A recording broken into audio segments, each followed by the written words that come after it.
é menino, é menina, as ultrassons estão dando resultados diferentes. Fique até o final desse vídeo que você vai entender porque você precisa agora procurar um médico geneticista.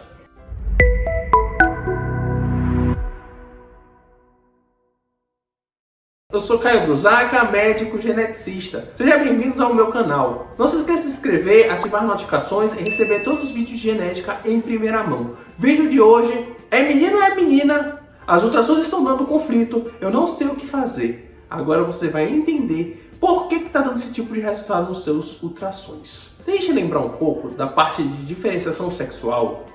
Todo bebê, quando ele nasce com uma genitália indeterminada. Essa genitália ela vai se formar a partir do SRY, que é um gene que está no cromossomo Y.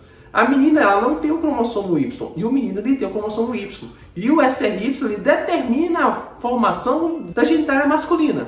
Quando aquele bebê não tem o SRY ou não tem o cromossomo Y, ele vai ser menina.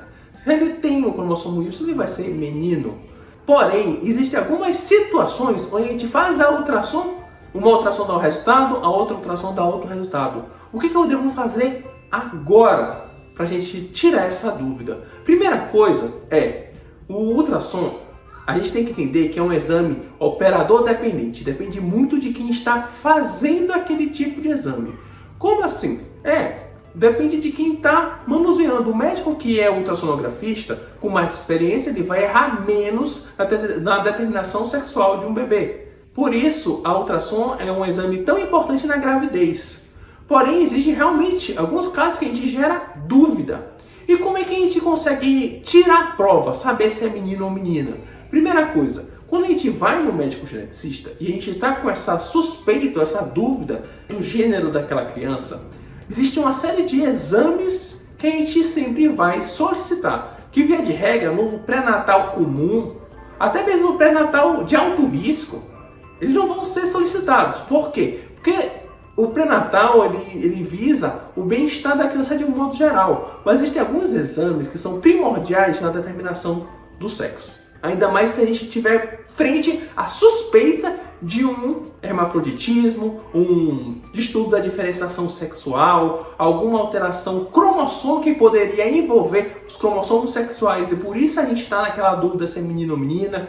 Ou seja, são situações um pouco mais complexas que os obstetras e os ultrassonografistas, via de regra, não têm tanto tato e nem habilidade para poder conduzir o caso corretamente. E muitas das vezes a criança nasce e essa determinação só acontece depois que a criança nasce. Ou seja, perco muito tempo nessa dúvida, gerando muita angústia para aquela família. Até porque quando a gente tem o beta positivo, a criança começa a se desenvolver, a gravidez está passando adiante, nós temos uma segunda situação. Existem as questões sociais envolvendo aquela gravidez. Qual é o nome da criança? Qual vai ser o registro civil? Se vai ser menino, vai ser menina, vai ter aqueles chás que o pessoal gosta agora de fazer, chá revelação, chá de bebê, a determinação do enxoval da criança. E tudo isso fica bloqueado se eu não sei se é menino ou menina. Por isso é tão importante você procurar um médico geneticista para já saber se o seu bebê teria ou não suspeita de um distúrbio da diferenciação sexual e como a gente vai poder conduzir e, claro, fazer essa determinação do sexo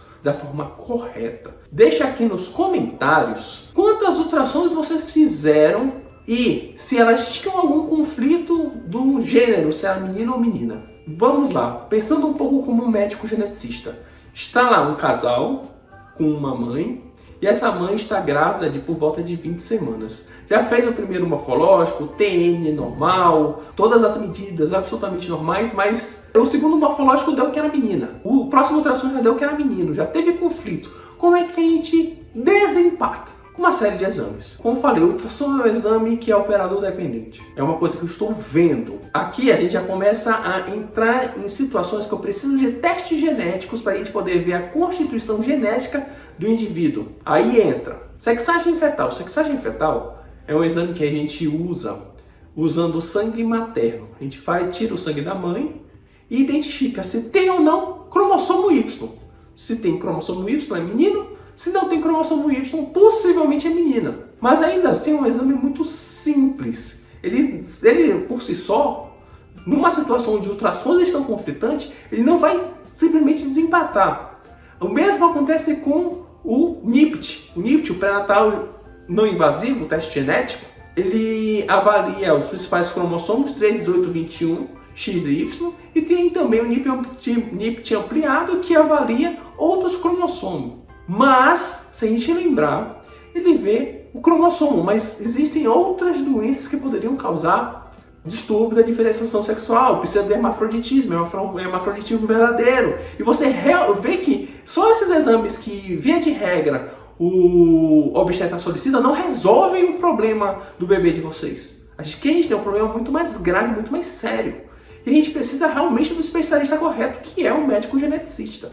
Aí vai para o próximo exame que a gente vai pedir. Aí já entra os exames genéticos, dentre eles o cariótipo, a amniocentese. Por que a amniocentese? Por que eu vou fazer uma amniocentese numa criança? Porque eu sei que eu estou com dúvida no gênero dessa criança, se é menino ou menina, e a partir daí, com a amniocentese eu posso fazer desde cariótipo convencional, array, ou até mesmo sequenciamento completo do exoma, se eu já estou suspeitando de um distúrbio da diferenciação sexual.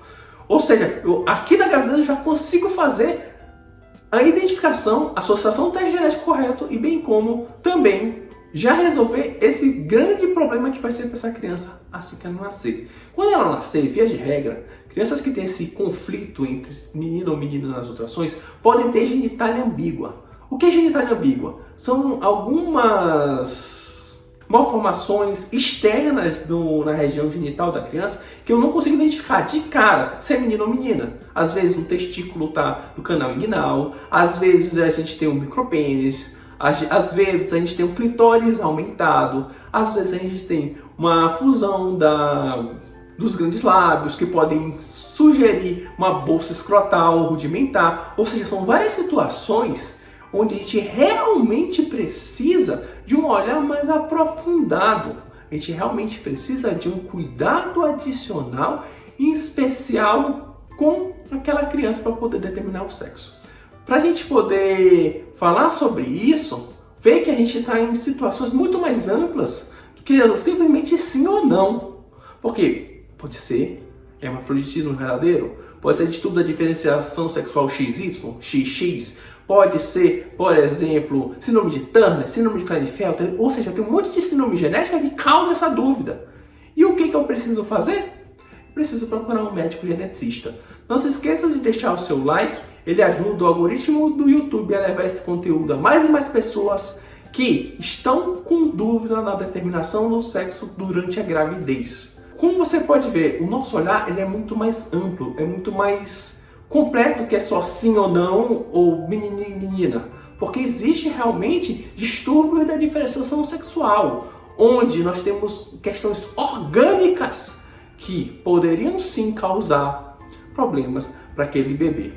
E mais uma vez, o aconselhamento genético ele salva vidas, porque quanto mais cedo eu determinar o gênero de uma criança, melhor vai ser para ela. A gente não vai atrasar o registro civil, a gente não vai atrasar, como eu próprio falei, questões sociais como a própria questão do enxoval da criança e especialmente dar uma identidade para aquela criança. Vale ressaltar que este vídeo ele não tem como objetivo falar sobre outros problemas decorrentes de orientação sexual, seja principalmente a questão do intersexo, porque é muito mais amplo do que sim ou não.